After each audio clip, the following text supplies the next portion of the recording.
Hi, my name is Greg Martyr. I'm Executive Chairman of Capital Metals. We've got the Taprobane Minerals project in the east coast of Sri Lanka, one of the highest grade undeveloped mineral sands projects in the world. We are getting very close to construction, starting in Q1, scheduled to start Q1 next year. So we're reaching FID by the end of this year. Greg is here. How are you? You too, Matt. What are you doing in this neck of the woods? Well, I'm up telling the story again. I sort of come past, when I go to Sri Lanka, it's not that hard to go to London. Right, good. I saw you back in June, right? Yep. I think it was back in June. You were sort of trotting around doing the same thing. Obviously, things have moved on a little bit since then. I guess what I'd love to understand from you today is how close we are to actually making a decision and getting this thing funded to actually build the thing out. Where are we? Yeah, so we've been saying for a while that we want to make that final investment decision by the end of the year. And that's when you go to the board and you say, I've got all the studies in place, so technically it's ready. I've got the funding in place, and I've got all the approvals that I need from the government. Right. So you know, we're pushing hard to get that all done, and as we do, we should keep pushing hard. On the studies, that's all under control. Working closely with Mineral Technologies, one of the better mineral sands players in the world. Internally in Sri Lanka with Access Group, they're one of the top 4 sort of engineer groups. So that is going well, all managed by Stuart Forrester, our COO, who's done this many times before. Very happy on that front. They keep making improvements on CapEx and on operating costs. So that's all going great. On the approval side of things, we need 2 more approvals. We need a mining license, and we technically need the capacity to export heavy mineral concentrate. Right. I'll come back to that. Things are moving well on that front. It looks like the country is opening up for business, particularly in the mining space. And on the funding side of things, our plan A is to raise the debt and equity, and it's only 25 million to get into that first stage of production. Debt and equity largely in Sri Lanka, and due to our partner, which last time we met, we'd announced that we've got a new partner in Ambient Capital. They've put in, with them and their co-investors, $4 million and now own about 20%. You better explain who they are. Collectively, yeah. So they are a group, they have a fund in Sri Lanka, and they also co-invest with Aravinda De Silva, the legendary cricketer in country, who's become a legendary investment banker, the guys call him. They reckon he's a better investment banker than he was cricketer, which is probably hard to believe. So he's now on our board. And they're actually, the root of the guys are from Australia. So they're Sri Lankan and Indian, but I speak the same language. You know, we understand each other pretty well. So work very closely with them. They are now giving us so much more clarity on the conversations that are going on behind the scenes in all the stakeholders through the government channels. So there's a local money helping you with local political and governmental approvals, right? Well, we'll come back to the 2 approvals in a second. Yeah. Look, I think this thing's been going on a while, it feels like. Yeah. And again, I'm just trying to understand and get a sense of what the kind of the markets are saying, because it's great having local money. The locals obviously think this can get done. The markets, I'm not sure at the moment. You've had a pop in the share price since the middle of the year, which is good, but it's still sub 20 million. Pounds market cap. Okay, yeah, it's a micro. It's micro at the moment, right? Yeah. So remind me what the economic studies say in terms of the numbers, because I want to talk to you about whether you think or agree there's a disconnect on this valuation, and how do you make that step change? Yeah, sure. So we've actually just updated our financial model. We've been working on that with Stuart for a long time with Mineral Technologies, and this is a very, very clever model. It's giving us a whole lot more capability, flexibility for planning, to up the capacity over time, to bring in other parts of separation and value addition over time. So there were a few hits that we took. So when we last did the model, tax rate was 14%, it's now 28%. Wow. And the royalty's gone up from 7 to 9%. So there were some big hits there. But pleasingly, we have, as we reworked it, reduced the CapEx, reduced some of the operating costs. We made an assumption off the back of some recent drilling results of increasing the resource by a third. And now the base case NPV has come out at 180 million US. It was 155. Yeah. Same discount rate, 8% discount rate. The upside case is 289 million, before it was 235. So they're looking more robust. On a per share basis, the base case is 23p. So we're trading here at 37, 38p at the moment. There's a reasonably, healthy reward. As you said, the share price has moved. We're more than double since the beginning of the year. But as you said, we're under 20 million. Yeah, so look, that's been from a low base, right? So that's great. It's the kind of sustained growth that I'm trying to understand what the opportunity is with you guys. Okay, I should say low capex. That's really helpful. And I appreciate this is a staged approach by the sound of it. If you're looking at maybe potential for a 30% increase in terms of like scaling up. Yeah. Which brings us neatly back to the approvals. Yeah. Two important ones, right? Yeah, Mining license is not insignificant. So where are you with that? Who's managing those conversations? So we've already got 2 mining licenses. We've had them since 2022. We're the only company in Sri Lanka that has a mining license in mineral sands. Right. So what's this third one for then? But they're not quite enough land. They don't cover enough of the resource for us to justify that first capex decision. Right.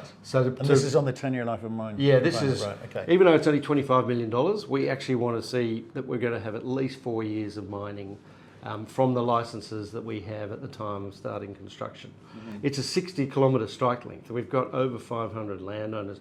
You're never going to have all the licenses in one hit. Yeah. This is quite common. It's a rolling. You roll down the deposit, and so you roll down your licenses. Do you know the useful here at this point? Sorry to interrupt, but it's like when you use mining terminology for something like this, it might be slightly confusing because explain the type of mining that you're doing. From a mining point of view, it's earth moving, right? And it's free dig, no blasting, from surface, no chemicals, from surface. Yeah. From naught to it's at surface, right? So naught, now we know it sort of goes down to 15 meters. Our resource only goes to our calculation only goes to 1.6 meters. Okay. So the drilling we did, actually we haven't spoken about the results. Yeah. We knew where we were going back in June, and we've come out with the results. Really encouraging, down to 15 meters, sometimes 60% grade. Yeah. Stepped out to the west. Just in that initial area the initial mining area, we've tripled the area of the resource. We're in the middle of doing the calculations to come out with an upgrade resource for that area. Yeah. We hopefully come out of that sort of by the end of next month. So it's not just low capex, it's low opex. Yeah. In fact, it's low exploration, if we can call it that. Well, it's simple stuff. Yeah. This is okay. Stage 1. Is just to produce a heavy mineral concentrate. Okay. And that's just done by adding water, and turn it to a slurry, put it through spiral plants. Yeah. And it's by gravity. Right. So the heavy minerals fall to the middle, and the silica, the golden sand stay on the outside. They go back to the beach. So we've taken the black out of the sand and return it back. So the remediation is almost instant in that sense. That's right. I mean, I know what beach I'd rather go to if I was a tourist. I'd rather be on the yellow beach than the black beach. Okay. So there's. Okay, I understand. Come back to golden beaches in a second. So what is it you're extracting, and what's the market for that, and how are you showing a route to market? Because that's the money shot, right? Right. Yeah. So this is a well-worn path. It's the most common of the mineral sands: ilmenite, rutile, zircon, and garnet. We currently have a 17.2% grade. We're going through that. That's up there, isn't it? Yeah, it's right up there. Like the global average is less than 5%. Okay. To put it into context, our cutoff is 5% at the moment. So the cutoff means everything below that we treat as waste. So we're treating the global average grade as waste. Right. Right. So I think that puts it into context. So much so that our technical expert who does the JORC, the JORC resource calculations, is very confident we can reduce that cutoff to 2%. Right. That of itself is going to be a very substantial uplift in the resource itself. Probably a little drop off in the average grade, but it'll be a big increase in tonnes. Right. Okay. So, in terms of what was the second approval you were looking for? So Permission? the second approval, so the one is the mining license, right? And the other is the right to actually export heavy mineral concentrate. Right. At Also, the moment, there's some questions as to whether you can do it or not. We want it to be absolutely without additional clear. processing. Yes. Right. So in a lot of the developing countries, they have this, the notion of value addition. Sure. It's more of a political term. They often don't understand the ramifications of saying value addition. Does the government? They're getting there, and we've been working very hard with them to educate them. Right. And gladly, we suggested that they have roundtables with the industry. They've set that up. We've had a number of interviews where all the players have come in. Yeah. And we now know that they are about to come out with the new national minerals policy. That's good. And that's been talked about for ever since I've been involved, and I think for more than 5 years. I've seen several drafts. It's pretty standard sort of Australian responsible environmental mining. Is it based off Aussie mining rules? I wouldn't say it's based off, but it looks like a bit of a cut and paste. Yeah. Okay. And everything's fine. It's good. But what the big picture is it says that the country is focusing on a minerals source of revenue, right, for foreign direct investment, which is what they need, right? They nearly went broke over the last few years. Right. They're slowly coming back. IMF is still working with them on their whole, credit package. Right. So they need foreign direct investment. Is there a kind of phased approach? If they want to extract, further value downstream, as it were, from your product, what are they suggesting? You're obliged to fund the capex to kind of do that. Yeah. Or they bring in partners, or they would fund it. I mean, and what does that mean if you've got to? Well, we want to do it anyway. You want to do it anyway. There's no question. Is there a kind of phased approach then? Totally. Right. Totally. Okay. Tell me about that. So I mean, it's quite common in our industry is that you start with a concentrate and then you'll add magnetic separation. Yeah. And you basically, those 4 commodities I talked about, you're trying to get them down to not one bunch together in a concentrate. You're trying to get them to separate products. Then they sell for a higher price. Value addition, right? The simple stuff. Where our total capex is 80 million, our initial capex is only 20 million. Right. So that's to get to the concentrate stage, and then we'll do the magnetic separation. What we said to them is that just give us 2 years of export of the concentrate revenue. Yeah, and we said we'll put a minimum grade of 80%. Yeah. And I think that's what's going to be reflected. Okay. Our grade will be over 90%. So that once going through that concentrate processing step, we go from 17.2% to over 90%. And what I keep saying to them, that's a serious amount of value addition. Yeah. And I think they've been buying into it. That's certainly what we've been hearing. Okay, so conversations around like work with us, allow us to get some revenue flowing. One. Do phase 1. Yeah. 2, that revenue can help us in terms of the equity portion of any kind of future funding for the the bigger plan. Yeah. Right. The rest of the 60 million, we're going to do it anyway, yeah. right? Yeah. Okay. So those are the sorts of conversations coming along. So you've got 2 sets of approvals, quite very important approvals. Yeah. Any sense of timing on that one, or is that just conversation? No. So I think what's happening is. When the new government came in place... Yes. So when was that? So the new president got in place last year in September, so he's been there a year. Right. Called a general election, and that took place in November. Mm-hmm. They came in, their whole platform was anti-corruption and government largesse. It worked for you, didn't it? Yeah, absolutely. I mean, what we went through sort of 2-3 years ago when a previous minister tried to steal the project, we were all in favour of it. They surprised the country by winning 75% of the vote. They had 3 ministers out of 225. They've now got 159. So they're incredibly serious about corruption. And they put ministers and government teams that were previously in the poor portfolios that were corrupt in jail. There's a number of people in jail. So that's good. I mean, that's what we want to see. But what that's led to is a little bit of hesitancy by decision makers to go, well, they need to make sure that they get nervous that people think that they've been paid if they've made a decision.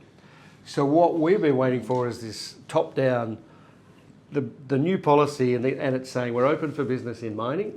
And then we're pretty sure that will encourage them to go, okay, now I get it. Right. And we know actually that we've just had, we met with the local High Commissioner and some of his people have been very helpful, this in the UK, very helpful over the last few years. They've recently had some of the key ministries global call saying that people, it's time to make decisions. But you need to make them the research decisions and you need to paper the justification for that decision. Okay. Right? So it's not just about, so it's saying, tell the world we're open for business. Okay. Do they feel equipped to do that? One, because it's potentially a new mining code. Two, it's a relatively new government, isn't it? Well, a year old now. A year, yeah. And three, it's kind of slightly esoteric, slightly opaque market as well. So they want to be sure that they understand that you know what you're doing. They need to understand they know what they're doing. Yeah. And there's the potential for the kind of downstream component, which is very important, certainly in terms of that approval, right? Yeah. So there's a lot of moving parts here. So if I'm, again, from looking in from the market from outside, looking into you, I want a bit more certainty and confidence in this. So back to the question on timing. Yeah. You said at the beginning of this conversation, end of the year, we look to kind of be able to kind of move forward. Certainly, Q1, I think you said. Well, no, end of the year for the FID, right? Yeah. Which Q1 means starting construction in Q1. Yeah. But you wouldn't start construction without those two approvals in place. No, right? No. Okay. Technically, we could without the concentrate one, but we want it. We want it. Yeah. Okay. Makes sense. Makes sense. Okay. So to those people looking at this project and going, well, there's been a few stop-start kind of moments here, you'd say to them what? So with this new policy in place, I am very confident that the 3 months to the 3.5 months to the end of the year, that we'll get those approvals within that period. Okay. Because, as I said, it's a very strong signal they're open for business.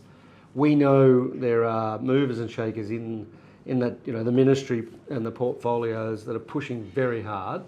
And you know what it's like when there's new people, they need some leaders, and we can see leaders that are going to be followed.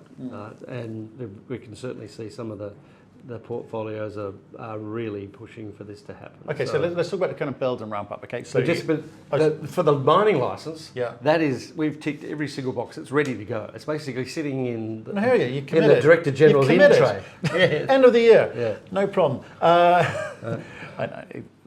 Joking. But okay, so end of the year is where you would hope and expect that to come through. And can we just talk about the kind of you get to FID, it's still 25 million. Is it dollars or pounds? Dollars you're using. US dollars, right? Yep. Not Aussie. No, dollars or US. Real dollars. Nobody talks in Aussie, no. Pesos. Do you think that you'll get the bulk of that from in country? Yeah. You do? Okay. Yeah. So there's that. Yeah. Once you've got the money, what's the kind of, I know it's a simple engineering process and so forth, but still you've got to get everything in and built and up and running. So what's the build period? Build period is 9 to 12 months. Okay. And we're pretty confident it'll be 9, but let's buy a bit. It's Sri Lanka, let's buy a bit of time. And then ramp up? Ramp up is pretty quick. Yeah, it's just slurry and pump it. Yeah. Right, so, okay. So to revenue. It's not like you've got big metallurgical processes that are extracting. You've got to test the chemicals. It's water and gravity. You expect revenue to start early 2027? Yeah. Okay, so we're not far away.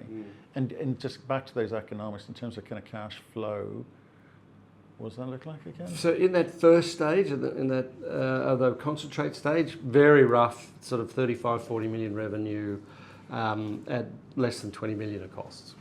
Right, okay, so there's a kind of high margin project. Yeah. That makes it a bit more defensible. And I think we will move pretty fast. At the moment, it's a 3-stage project.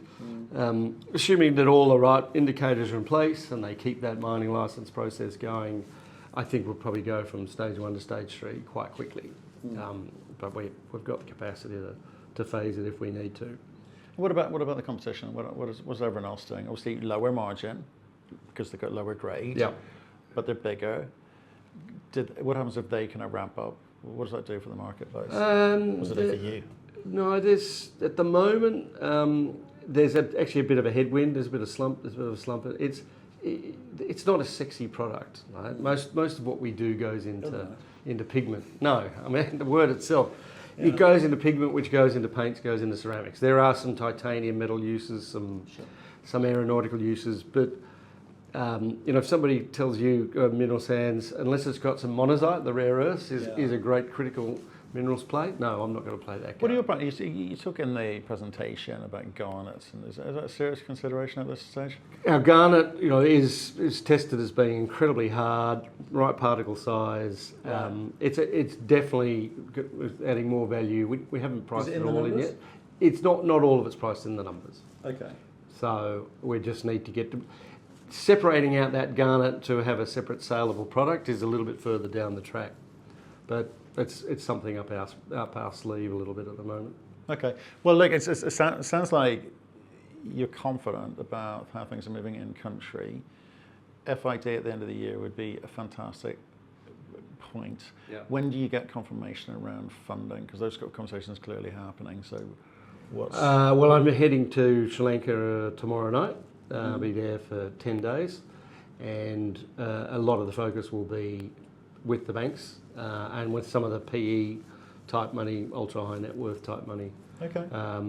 And we, in this last process with the Ambien group, so Ambien put in 2, and we gave them the option for another 2 for it was really for co-investors. So the idea was to get people set, get them interested. They come in as equity partners. Yes. And so the additional 2 would be equity as well. Okay. Yeah. So we've done that, and we've got quite a few in, and there are others that missed out, which is we wanted to create that FOMO, and hopefully the share price keeps moving, and they those that were in are even more pregnant, and those that aren't are keen. Only a few months to go. Yeah. Give us a shout when you're at FID and when you know a bit more about the money, because Indeed. it sounds like you're pretty close. Yeah. Look, it has been a great struggle, but we're very proud of where we've got to now.